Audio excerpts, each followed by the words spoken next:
nashindwa na mali sina we, ningekuoa malaika. Nashindwa na mali sina we, ningekuoa malaika.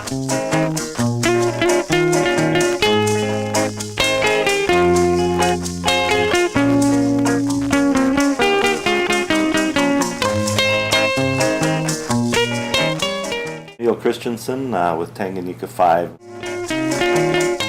Still count the days and my experiences and my accomplishments in Africa as really the finest moment of my life, and a very, very defining period in my life. It's affected the way I think, everything I do. So I just have to say that the Peace Corps experience was far above everything else I've ever done. I agree. So, absolutely. So, and Gil Crosby, Tanganyika 5. Shaving cream wiped off and cleared up, and then we waited for him one at a time to come back from their teaching, threw him in the shower. But other than Millie. Millie right. says, "You touch me and you're dead." But Millie was an older lady. She had joined the Peace Corps. I don't know what her age was at the time, but she obviously she was a nurse and had done nursing for a while before she came in. That was a good thing about our group, I think, is it was so diverse in terms of the things we did. We had agricultural people, we had engineers, we had nurses, we had lawyers, we had teachers, nutritionists. We had a geologist, Nori. Water engineers, and civil engineers. So. Hi, I'm Nori Robbins. I was in Tang 5, and I was assigned to I went to Dodoma, Tanzania. I was assigned to the Geological Survey, so Geological Survey of Tanganyika, and then it became Geological Survey of Tanzania. And okay. Kent Daniels, Corvallis, Oregon. And I was in Tanzania and from 1964 to 66, and I was stationed in Mbeya. When a new Peace Corps group arrived after I'd been there over a year, the buses they were on broke down about 60 miles from Mbeya, and we had to go down and get the Peace Corps vehicles out of the police department and drive to pick them up in the middle of the night. It was quite an adventure, especially for them. My name is Trish Daniels. It was Trish Royce in the Peace Corps, and I live in Corvallis, Oregon. I was in Tanzania 6. And I was stationed at Tukuyu between 1964 and 1966. I married Kent Daniels. His Peace Corps name was Wally. And we got married in March 1966. And we've been married ever since. And we have 2 children who are grown up. And Okay. Hi, I'm Jeff Gabio. I'm living in St. Paul, Minnesota. I'm part of Tanganyika 5. I was there from 1964 to 66. The first year I traveled a lot. I was part of WD and ID, Paraguay, Moshi, the Wami River. And the second year I taught at the Tech College in Dar es Salaam. Probably a favorite story that does pop in mind in the Wami River. Our camp one night was invaded by safari ants and woke up in the middle of the night totally covered by them. And of course they all bit, and I couldn't jump in the river with the croc, so I ran and jumped in the fire and brushed them all off. In the morning we got up, the ants were all gone. It was like just a bad dream. Bob Ferris. I was a Peace Corps volunteer in Tanzania, Project 5. Before we went to Tanzania, they insisted that we all get a dental checkup, and that some of us had not lost our 21-year-old molars, or not lost them, they haven't developed yet. And some of the volunteers had to have their molars removed. And those poor people, what they did was they sent you to the dentist, they took a chisel, cut them into 4 pieces, each one of your molars, top and bottom, and yanked them out 4 at a time. And again, they sent you back in your mouth full of gauze, and they said, okay, see you tomorrow in class.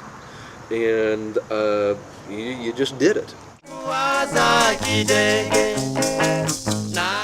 And we used to buy this rice-a-roni for 10 cents a box and Petri wine, and set up on top of the dorm and drink this god-awful wine and eat rice-a-roni.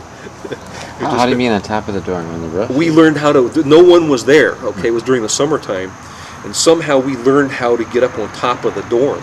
So we would get on top of the dorm and dangle our legs over the side and drink wine out of the, out of the gallon jugs, and we had a great old time. And it was a mix. Remember in the dormitory, we lived in the dormitory at Syracuse, and we figured some way that we could get up to the top of an external staircase, a fire escape it must have been, and we could climb then to a windowsill, to an eaves trough, and get up on top of the roof.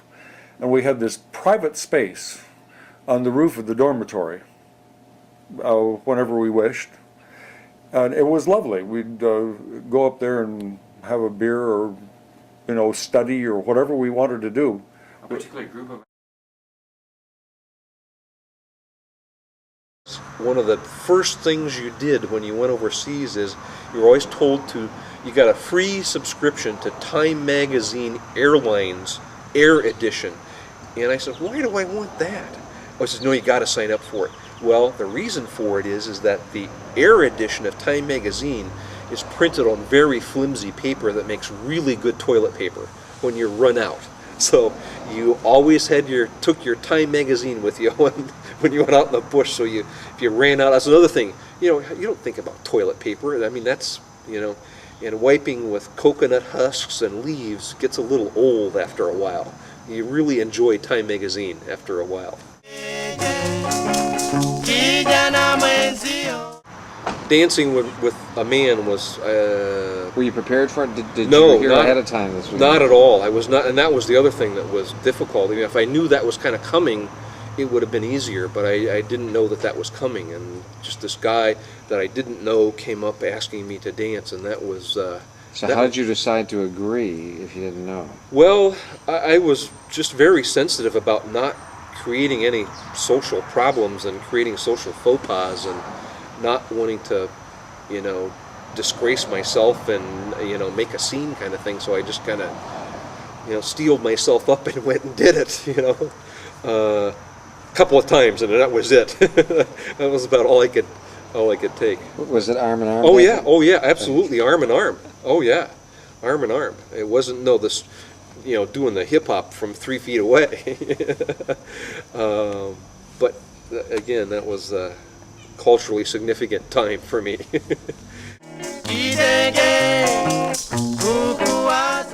And then one of the most interesting trips I went on is we got called to go up to Serengeti National Park, which is a big national park in Tanzania, and the poachers were living outside of Serengeti and going inside the park, and all of the major herds of animals, there's like 500,000 herd of wildebeest that migrate down the Serengeti River and into the lake as it dries up every year, and then they migrate back.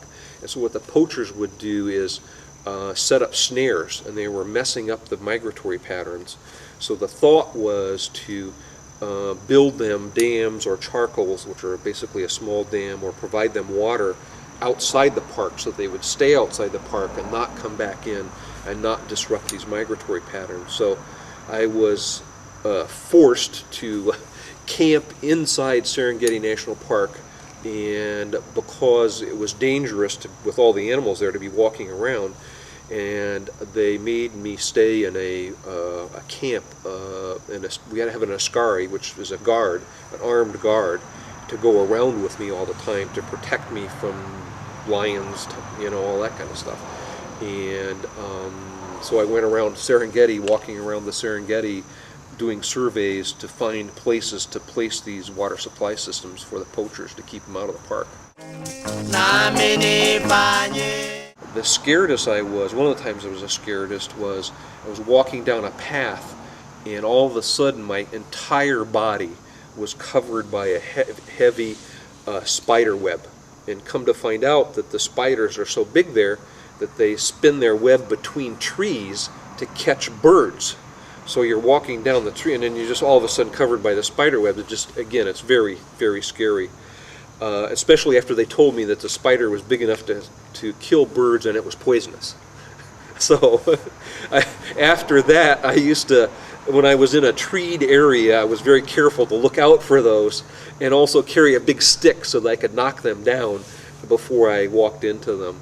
And the other part was that one day we were traveling and there were a lot of brush fires there, and we inadvertently drove into this area where there's a brush fire, and we got caught, so we were completely surrounded by this brush fire. And I panicked, the guy next to me panicked, and we just started screaming at the driver to get us out of there. And we told him to drive through the fire, and he just absolutely refused to do that.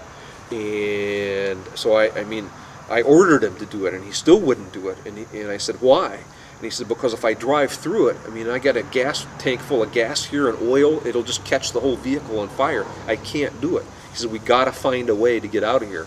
And we just kept driving around, staying out of the fire's way. And finally we found a way to get out of it and get back to camp. But then we rented a Volkswagen and drove up to Murchison Falls, and I have a picture I'll show you that says, when you enter Murchison Falls, it says, elephants have the right of way, beware. And we of course ignored that, and we had a flat tire about halfway up. And so there we are, lollygagging around, trying to figure out how to fix this flat tire. And there are elephants all over the place. And so we finally, one of the girls was very nervous. She thought we were going to get crushed to death by these elephants. She started making peanut butter and jelly sandwiches. Why, I don't know. And the two guys were trying to figure out, how to change a tire on a Volkswagen. Of course, we had luggage up to Yin Yang all over the place. And so we're trying to figure out that. And don't you know, just as we're kind of finishing doing this, an elephant does start to see what the heck we're doing it.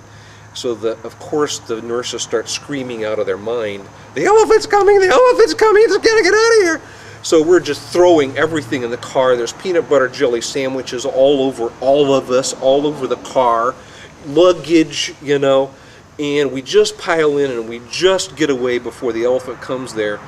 And then we smell the smell, and we said, what the heck is that? It was above the peanut butter smell, and one of the young ladies had to go to the bathroom during this event. So we had a smell of urine in the car as well. So when you go back to the car rental agency, explain to them why there's peanut butter and urine in your Volkswagen. But we had a great trip. It was a great trip. Was there any particular culture shock when you came back? Oh yeah. I was surprised at how few people were interested in my experience. There I was, man. I had just had 3.5 years of unbelievable experiences and pictures and stuff. People couldn't have cared less. Couldn't have cared less. Oh, where you been? Oh, I've been in Tanzania. Oh, where's that? East Africa. What'd you do? Oh, I built roads. Oh, where are we going tonight? That's all you want to know. It was really shocking, and after a while, I just gave up. And telling the story like this is probably the first time that I've talked to anybody in any kind of detail about my experiences in, I don't know, 30 years. Nobody wants to know. Nobody cares. So my slides have been tucked away in my basement. Every once in a while, it comes up like on a job interview. You put down where you worked, and they say, "Oh, Peace Corps," and then you have a 30-second discussion, with someone. But it just has gotten. Nobody was interested. That was shocking. Nashindwa na mali sina we, ningekuwa malaika.